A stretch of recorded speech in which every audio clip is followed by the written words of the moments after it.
বাংলাদেশের 2024 এর গণঅভ্যুত্থান নিয়ে পর্যালোচনা। 2024 সালের জুলাই-আগস্ট বাংলাদেশের ইতিহাসে লেখা হল আরেকটি অধ্যায়। কোটা সংস্কার আন্দোলন থেকে শুরু হয়ে যা রূপ নিল গণঅভ্যুত্থানে।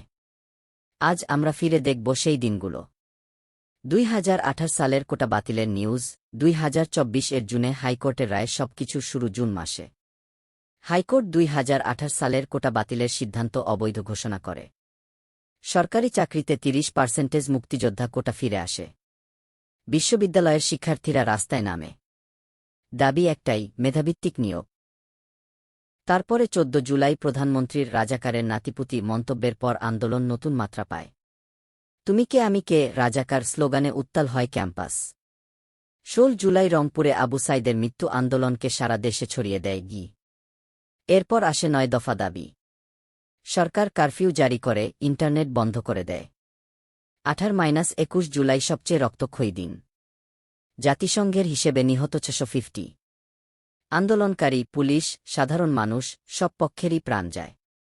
3 আগস্ট 1 দফা, শেখ হাসিনার পদত্যাগ। 4 আগস্ট মার্চ টু ঢাকা। 5ই আগস্ট প্রধানমন্ত্রী শেখ হাসিনা পদত্যাগ করে দেশ ছাড়েন। 15 বছরের শাসনের অবসান ঘটে। ডাক্তার মোহাম্মদ ইউনূসের নেতৃত্বে অন্তর্বর্তী সরকার গঠিত হয় গি। এই আন্দোলনের শক্তি ছিল জেন্স, সোশ্যাল মিডিয়া, গ্রাফিতি, অর্থনীতিতে প্রভাব, গার্মেন্টস, রেমিট্যান্স, বিনিয়োগে ধাক্কা। এভাবেই নতুন ধরনের প্রতিবাদ দেখল বাংলাদেশ। একই সাথে দ্বিতীয় স্বাধীনতা বলেও অনেকে দেখছে গি। 2024 এর জুলাই প্রমাণ করল, মানুষের শক্তির চেয়ে বড় কিছু নেই। কিন্তু আসল কাজ এখন শুরু। এই বিজয়কে অর্থবহ করতে হলে আমাদের দায়িত্ব আরও বেশি।